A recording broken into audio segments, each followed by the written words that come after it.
Hello बच्चों, फिर एक नई वीडियो में आपका स्वागत है। बच्चों, आज की इस वीडियो में आप लोग को बताने वाला हूँ क्लास 10th के मैथ, ठीक है, जो आप लोग का है ना सेकेंड टर्मिनल अर्थात 27 सितंबर को जो आपका एग्जाम होने वाला है उसका 100% है ना सब्जेक्टिव ओरिजिनल क्वेश्चन आपको देखने को कल ना यही सवाल आपको देखने को मिलेगा। ठीक है, तो चलिए क्लास को करते हैं स्टार्ट और बताते हैं आज का सब्जेक्टिव क्वेश्चन आंसर। ठीक है, तो सबसे पहले आप लोग यहाँ पे देख सकते हो सेक्शन बी लिखा हुआ है। ठीक है, सेक्शन बी में यहाँ पे लिखा है प्रश्न संख्या 1 से लेकर 10 तक लघु उत्तरीय प्रश्न है। ठीक है, इनमें से किन्हीं 5 प्रश्नों के उत्तर देने हैं और प्रत्येक प्रश्न के लिए 2-2 अंक निर्धारित है। ठीक है ना, अर्थात आपको 10 में किसी 5 का जवाब देना है और इस तरीका से हो जाएगा आपका 10 नंबर। तो चलिए सबसे पहले हम लोग आपको 10 2 नंबरी दिखा देते हैं, उसके बाद आपको 5 नंबरी भी बता देंगे। ठीक है, चलिए पहले आप लोग देख लीजिए, फिर इसका कुछ सोल्यूशन भी बता देंगे आप लोग को।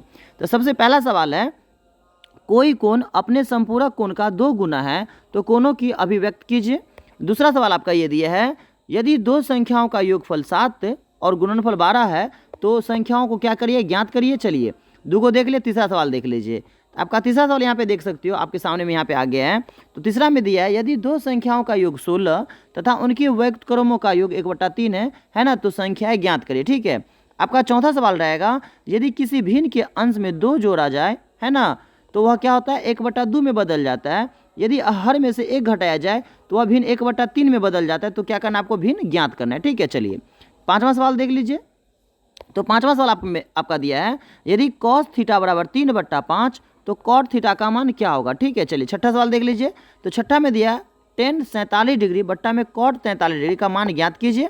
और साथ में आपको दिया हुआ है, देख सकते हो आप लोग। तो साथ में आप लोगों को क्या दिया, ध्यान से देख लीजिएगा।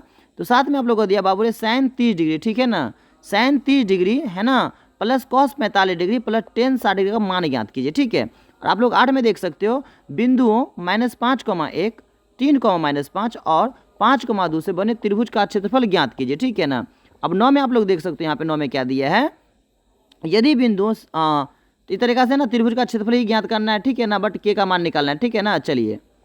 और 10 में दिया पाइथागोरस प्रमेय के कथन को लिख के है ना सिर्फ लिखना है, सीधे लिखना, सिर्फ लिखना है। ठीक है, तो मैंने आपको 10 सवाल बता दिया और पहले मैं आपको क्या करता हूँ, इसमें से कुछ 5 का सोल्यूशन बता देता हूँ। ठीक है, उसके बाद हम लोग फिर लॉन्ग टाइप को देख लेंगे। ठीक है, चलिए। तो बहुत जो सिंपल सवाल है ना हम लोग उसको देख लेते हैं। ठीक है, जो मतलब कम समय में बन जाएगा। ठीक है, बाकी आप लोग पूरा खुद से बना लेना। ठीक है, चलिए। तो 6 नंबर सवाल बहुत ही ईजी लग रहा है और 5 नंबर भी बहुत ईजी है ना, कम दूर में बन जाएगा।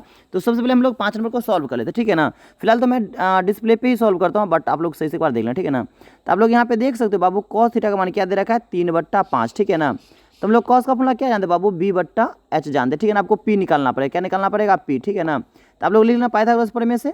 और p का फॉर्मूला आप लोग क्या जानते हो बोलो, तो p का फॉर्मूला होता है h² घटे b²। क्या होता है बाबू, h² घटे b²। ठीक है ना, तो आप लोग h का मान दे सकते हो यहाँ पे 5 का स्क्वायर माइनस 3 का स्क्वायर। ठीक है ना, -3 का स्क्वायर, 5 का 25 और 3 का 9, 25 में से 9 घटाइए तो 16 और 16 का मूल क्या होगा बाबू 4, क्या हो जाएगा यहाँ पे 4। ठीक है, तो आपको क्या बोल रहा था निकालने के लिए cot थीटा। ठीक है ना, तो cot थीटा फॉर्मूला क्या जानते हैं, b/p। क्या जानते हैं, b/p।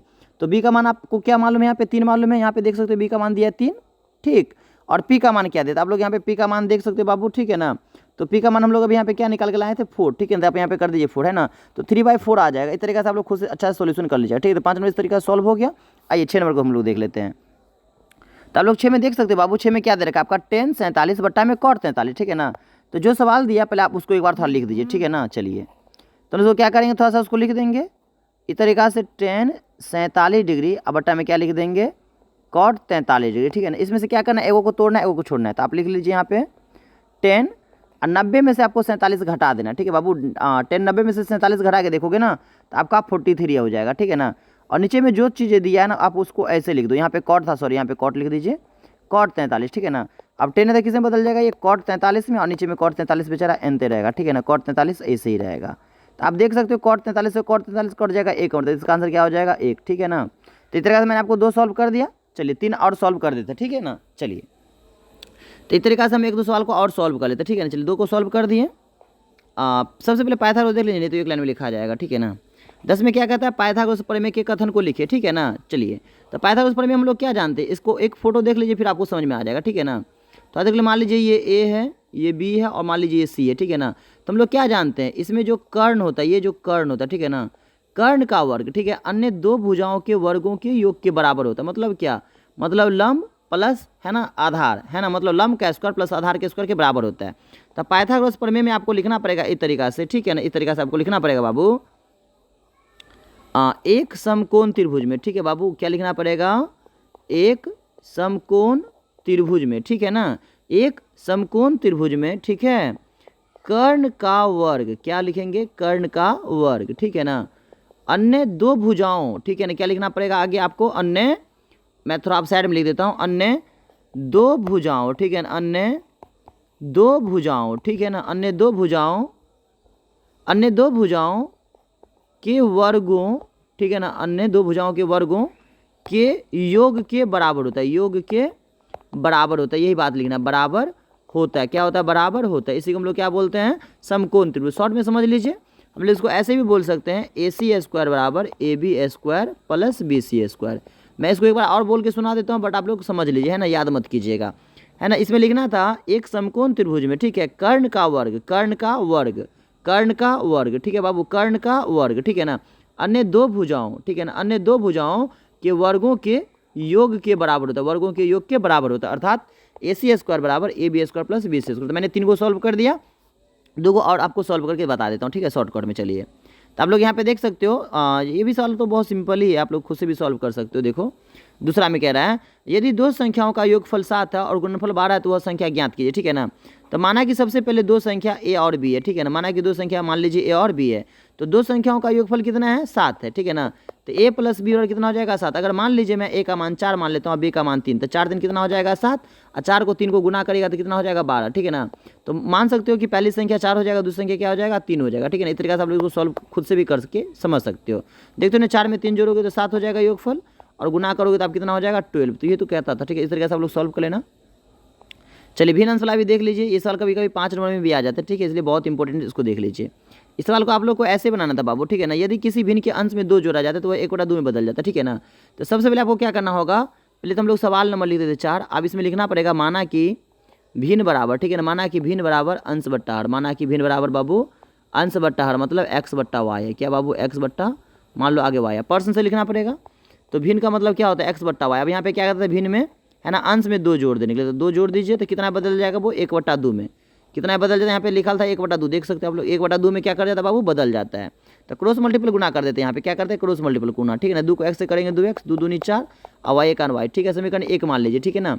इस तरह से आप इसको कॉपी में नोट कर लेंगे, फिर हम लोग उसके आगे सॉल्व करते हैं, ठीक है ना। चलिए आगे दिया था, यदि हर में से 1 घटा दिया जाता है, ठीक है ना, तो हम लोग भिन्न तो x/y मानेंगे, तो वह 1/3 में बदल जाता है। आगे 1/3 लिखिए, अब क्या कहता है ना, हर में से 1 घटाया जाता है, हर में से 1 घटा दीजिए, ठीक है ना। इस तरीके से माइनस हर में 1 कर देंगे, क्रॉस मल्टीपल, 3 को x से करेंगे 3x, y को 1 से करेंगे y, minus y 1 y, y को इधर ले आते क्या हो जाएगा, 3x - y बराबर माइनस में, ठीक है ना, समीकरण 2, ठीक है ना। अब x y का मान ज्ञात कर लीजिएगा, ठीक है। अब x y का मान आ जाएगा तो आप लोग लिख दीजिएगा भिन्न बराबर बाबू अंश बट्टा हर, क्या लिख दीजिएगा, अंश बट्टा हर, मतलब x/y, x का जो मान आएगा उसको ऊपर लिख दीजिएगा, y का मान जो आएगा उसको नीचे लिख दीजिएगा, सॉल्व हो जाएगा, ठीक है। ऐसा करेंगे आप लोग, इस सवाल को बना लेंगे, बहुत सिंपल है, ठीक है। अगर ज़्यादा दिक्कत होगा तो आप लोग कमेंट करेगा, तो मैं इसका, है ना, स्पेशल वीडियो फिर से बना के डाल दूंगा, ठीक है। चलिए, तो हमको तो लगता है 4-5 हो गया, ठीक है ना, आप लोग 4-5 सॉल्व कर लीजिएगा, या चाहो तो ये भी सवाल बहुत सिंपल है, इसको भी सॉल्व कर सकते हो। 37 का मान डायरेक्ट आप लोग 1/2 दे दोगे, और cos 45 का मान जानते हो ना, 1/√2 होता है, ठीक है ना। अब यहाँ पे कहता है tan 60, तो tan 60 का मान क्या होता है, √3, ठीक है ना। इस तरीके से आप लोग √3 यहाँ पे कर देंगे, बटा में 1 करके यहाँ से एलसीएम करेंगे तो क्या हो जाएगा, 2√2 तो मिल गया, यहाँ पे सिर्फ बचेगा √2 से √2 कर जाएगा, तो यहाँ पे बचेगा 2, और यहाँ पे क्या हो जाएगा, 2 तो इससे रहेगा, और 3 दूनी क्या हो जाएगा, रूट के अंदर 6, रूट के अंदर क्या हो जाएगा 6। इस तरीके से इसको आप बना के देख लेना, बन जाएगा, ठीक है। चलिए, आप चाहो तो त्रिभुज का क्षेत्रफल भी लगा सकते हो, 1/2 इंटू x1, है ना, y2 घटे y3 प्लस x2, ठीक है ना। इस तरीके से y3 minus y1 plus x3, और यहाँ पे क्या लिख सकते हो, y1 माइनस y2, ठीक है ना, y1 माइनस y2। आप लोग इस सवाल को ना इस फॉर्मूला पे भी बना सकते हो, बन जाएगा, बहुत सिंपल है। और के वाला सवाल भी ऐसे ही बनेगा, ठीक है ना, सिर्फ यहाँ पे के का मान निकलना है, बहुत सिंपल है, बना लोगे, बहुत प्यारा सवाल है। चलिए, तो हम लोग 2 नंबरी को देख ही लिए, अच्छा खासा 2 नंबरी था। चलिए 5 नंबरी को भी एक बार आप लोग देख लीजिए। तो आप लोग 5 नंबरी में बाबू यहाँ पे देख सकते हो, पहला है ना 11 से लेकर 15 तक दिया, 11 से लेकर 15 तक। इसमें क्या है ना बाबू, टोटल आपको 5 सवाल दिया गया, कितना दिया गया, 1 2 है ना, 3 4 5। इस 5 में से क्या करना है आपको, कोई भी 3 का जवाब देना है ना, 15 नंबर हो जाएगा। तो 11 में देख सकते हो, यदि किसी त्रिभुज ABC में, है ना, अगर एंगल B पे 90 डिग्री है तो सिद्ध करना है AC² बराबर AB² प्लस BC², ठीक है ना। चलिए, फिर आपको 12 में दिया है 37 का, है ना, मान ज्यामिति की सहायता से क्या करना है आपको, ज्ञात करना है, ठीक है, 2 हो गया। और 13 नंबर में आप लोगों को कह रहा है 2 घनों, है ना, 2 घन जिनमें से प्रत्येक का आयतन 64 क्यों है ना, 64 सेंटीमीटर क्यों है, तो सम्मुख से जोड़ा जाता है, तो परिणामी घनाभ का पृष्ठीय क्षेत्रफल ज्ञात करना है, ठीक है। और अगला कहता है आप लोगों को 2 अंकों की एक संख्या इस प्रकार है कि अंकों का गुणनफल 18 है। जब संख्या में से 63 घटा दिया जाता है तो अंकों का स्थान उलट जाता है, तो संख्या ज्ञात कीजिए। ठीक है ना, चलिए इस तरीके से देख लिया आप लोग। 15वां सवाल, लास्ट सवाल देख लीजिए आप लोग। सिद्ध करें कि बिंदु 7,10 -2,5 तथा 3,4 समद्वि बाहु है ना समकोण त्रिभुज के शीर्ष है। ठीक है ना, तो आप लोग को इसमें से कोई 3 सॉल्व करना, आप लोग एक बार ट्राई करके देख लीजिए। वैसे सिंपल सवाल आप लोग बना ही लीजिएगा, आशा करते हैं। ठीक है ना, तो आशा करते बाबू आज का वीडियो बहुत ही अच्छा लगा होगा। अगर वीडियो अच्छा लगा हो तो वीडियो को प्लीज आप लोग लाइक कर देना। ठीक है, अगर किसी भाई कोई वाली PDF चाहिए तो फिर आप क्वेश्चन मिल जाएगा। ठीक है ना, आप व्हाट्सअप कर लेना 850786 3061। ठीक है ना, अगर आपने अभी तक टेलीग्राम ज्वाइन नहीं किया ना तो टेलीग्राम पे सर्च मारना MS डुमरी। ठीक है ना, ये वाली आपको PDF वहाँ पे भी आपको फ्री ऑफ कॉस्ट में देखने को मिल जाएगा। ठीक है, तो चलिए आज के लिए इतना ही रहेगा। आशा करेंगे आप लोग को बहुत सारा हेल्पफुल मिल जाएगा। ठीक है ना, अगर चैनल पे पहली बार आए तो प्लीज चैनल को सब्सक्राइब कर दीजिएगा। थैंक्स फॉर वॉचिंग, फिर मिलते हैं नए वीडियो के साथ। जब तक के लिए दीजिए इजाजत, bye bye, take care. Exam में कोई भी सवाल छोड़ना नहीं, सारे को कर लेना है। ठीक है बाबू।